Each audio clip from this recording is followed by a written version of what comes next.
好，欢迎来到快乐手工。这个呢是超市里送的一块围裙哈，我呢把它给剪掉了，来一个旧物改造。那这块材料呢是一个45厘米的正方形，我们把材料对折，然后呢再对折，在中间的位置呢，我们画一个长方形。那这个长方形的这条边呢是12厘米，这儿呢是7厘米。我们叠起以后呢，把它给剪下来。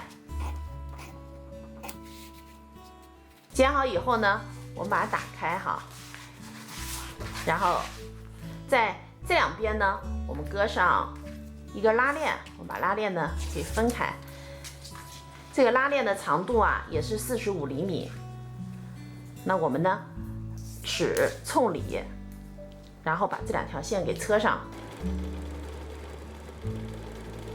线车好以后呢，我们把材料翻到正面，然后在正面呢再车一个窄边。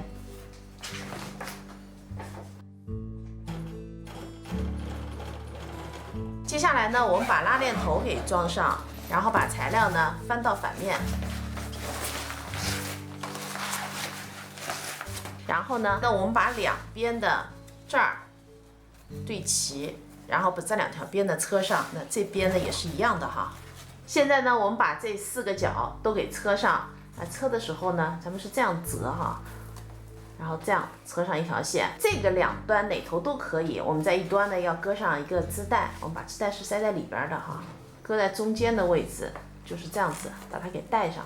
很快咱们的收纳袋呢就做好了，是不是超级简单？现在呢正是换季的时候，咱们呢可以利用手边的旧衣服、旧面料，多做几个来收纳冬季的鞋子哈。这期视频内容就是这些了，感谢您花宝贵的时间来看我的视频，记得帮忙点赞哦，咱们下期再见。